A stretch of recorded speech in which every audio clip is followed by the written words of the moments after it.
I just turned this back on because one of my best lines I wrote, I didn't deliver. I wrote a whole shtick for the hospital and didn't get to do my routine.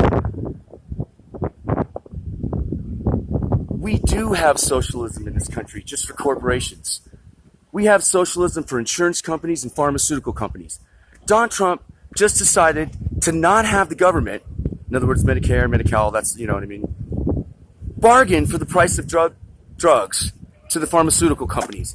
And they're trying to stop other countries from bargaining for the price of their drugs too. So we do have socialism for corporations, just not for the patient. So the pharmaceutical company, socialism. The insurance company, socialism. Me, the patient, fuck you, die. And we do that consistently. And guess who else did that? Obama and Clinton. You know what they did? Obama didn't apparently let them develop a worldwide generic HIV medicine because Obama valued profits over HIV patients. Clinton didn't want to let India set up a generic drug market. You see, if benevolent capitalists would decide to just release generic drugs at a decent rate and continue to do that, this would be solved. If people just go, there's lots of medicines off patent that make no money but help a bunch of people, we're going to make them. You know how you solve that? Jesus. You want to know what I mean? I'm so mad at God right now. I'm telling God I wish I didn't believe in him, but I do it, but in a very amended way. You know how you solve that? I will write the law on the tablets of their hearts, and they will actually care about other people. And then they won't want to make a bunch of money when they're killing people, because they'll have, a conscience and appropriate shame. So they won't need toxic shame, because they'll have appropriate shame about being greedy bastards. See, appropriate shame has very little to do with what you do with your genitals unless you're raping someone. It has everything to do with what you do with money, power, and abusing the poor to profit from them, not being, you know how they say he ought to be ashamed of himself? Sometimes you should, but we just don't know what. We have socialisms for corporations. We don't have it for me. If we would take the money we spend on insurance companies and subsidizing pharmaceutical companies and put that into healthcare, problem solved. I should be the president of the United States. Not.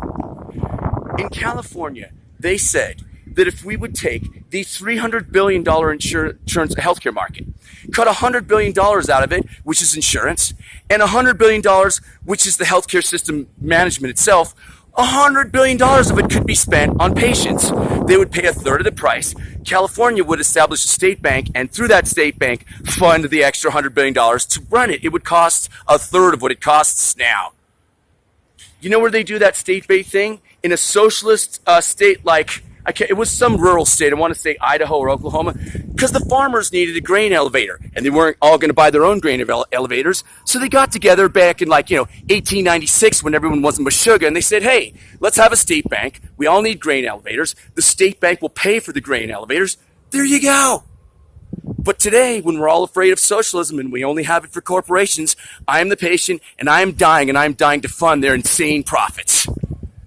That Martin Shkreli, a little twat, raised the price of some shit 1,000%, and later, after buying I love this story.